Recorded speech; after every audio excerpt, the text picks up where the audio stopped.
Hello, Space Explorers. While most tutorials skip the geometric perspective of matrices, we want to build a physical intuition first. To do this, think of space as a flexible elastic sheet with a grid.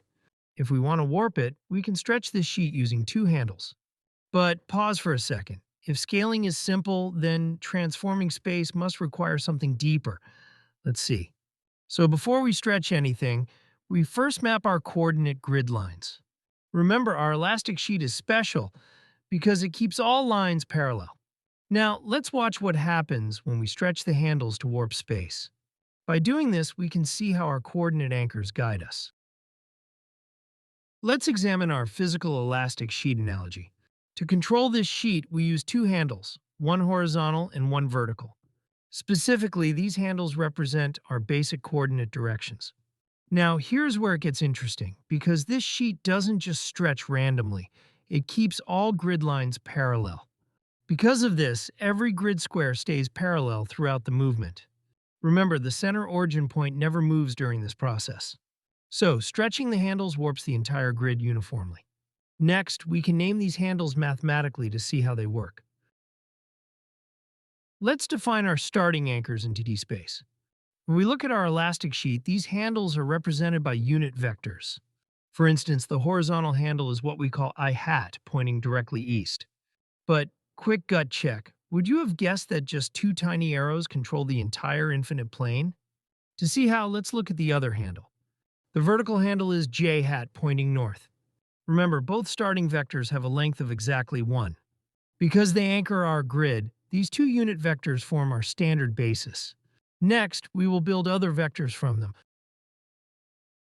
Let's place a random input vector in space. On our rubber sheet, this is like placing a pin at a specific coordinate. To see this, let's choose the vector with the coordinates 3, 2. Let's slow down here because this simple breakdown is about to click into place. Specifically, this coordinate means we go 3 steps along I hat. Remember, we then go 2 steps along J hat. So our vector is actually a combination of these two basis vectors. Now, let's introduce the transforming matrix itself. Let's demystify the numbers inside a matrix.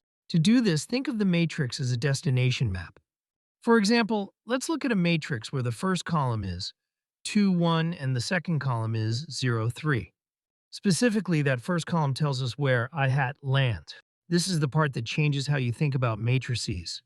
Likewise, the second column tells us where J hat lands. Remember, these columns are just new coordinate points in space. So a matrix simply records these two landing spots.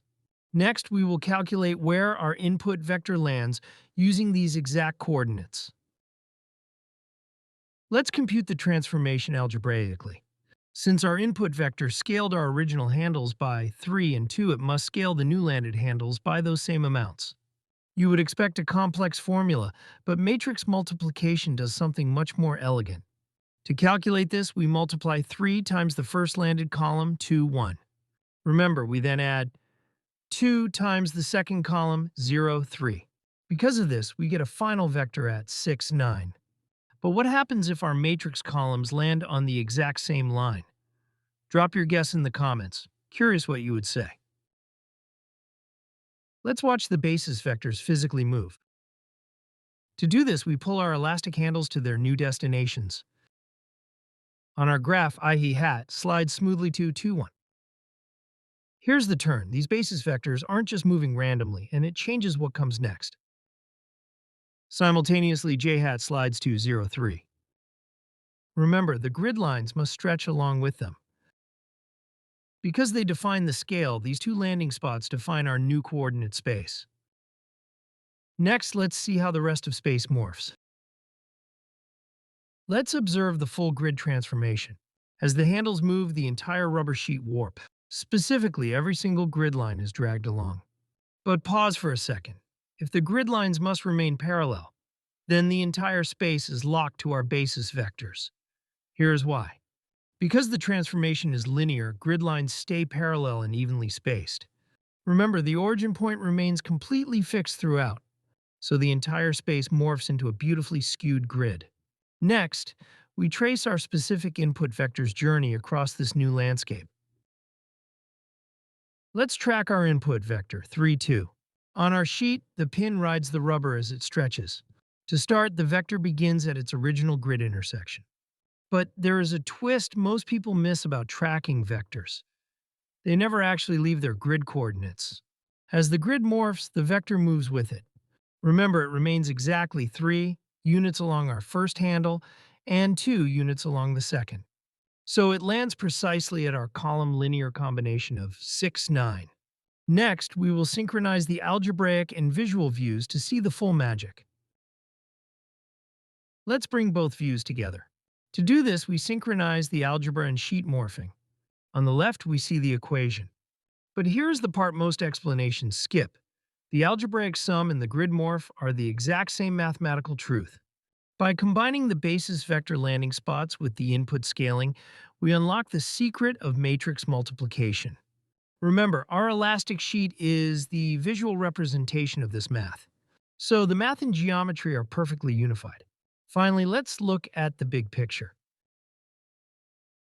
Let's synthesize what we have learned today. Now that our elastic sheet has transformed completely, we can see that every matrix is a recipe for warping space. Let's slow down here because this unified view of space warping is about to unlock everything. Specifically, we no longer see matrices as static boxes. Remember, we see them as dynamic spatial morphs. So now you understand how a matrix warps space by simply moving the 2-unit basis vectors. Like and subscribe to Master Matrix Composition next, because the journey of transformation continues.